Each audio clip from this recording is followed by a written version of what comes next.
లగచర్ల రైతులకు సంఖ్యలు చూసిలు కదా, టెస్టులు కూడా చేయించారు. అన్నం పెట్టే రైతుకే సంఖ్యలు వేసి దవాఖానకు తరలించిన అవమానమయమైన ఘటనపై బీఆర్ఎస్ నాయకులు, గిరిజనులు, రైతు సంఘాలు మండిపడుతున్నాయి. ఇక చూడుర్రి, రైతులపై కక్ష తీరని కాంగ్రెస్ సర్కార్ లగచర్ల గిరిజనులకు సంబంధించి పూర్తి స్థాయిలో కూడా ఒక్కసారి ఆలోచించండి. లగచర్ల గిరిజన రైతులకు నెల రోజుల పాటు జైల్లో పెట్టి హింసించిన రేవంత్ సర్కార్కి ఇంకా కక్ష తీరినట్టు కనిపించడం లేదు.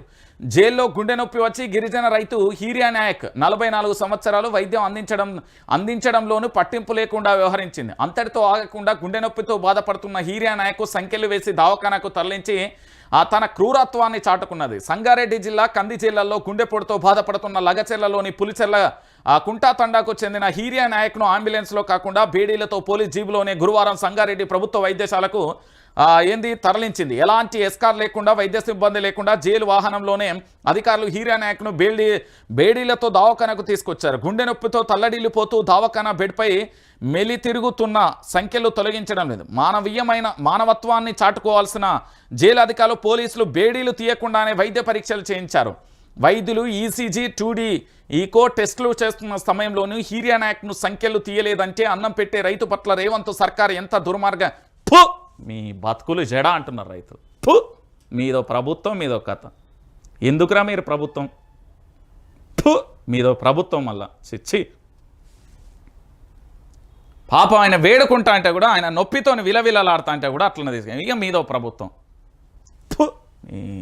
అని ఇట్లనే తిరుగుతున్నాడు ఆయన.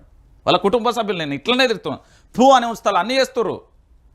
పచ్చిబూతులు తిరుగుతారు. నేను అనుకునేరు వాళ్ళ ఆత్మను ఆలోచించింది, వాళ్ళు చెప్తుర్రు, నేను చెప్తున్నా. కనీసం మానవత్వాన్ని కూడా సాటుకోరా అండి.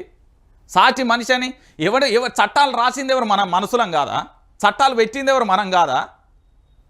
ఎంత దారుణమైన, ఎంత ఘోరమైన పరిస్థితి అండి ఈరోజు.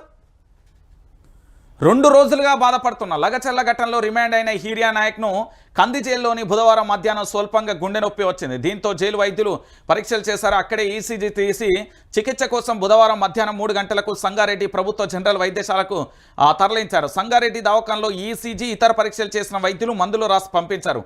బుధవారం రాత్రి మరోమారు హీరియా నాయక్ గుండె నొప్పి రావడంతో తిరిగి సంగారెడ్డి దవాఖానకే తీసుకురాగా వైద్యులు చికిత్స చేసి పంపించారు.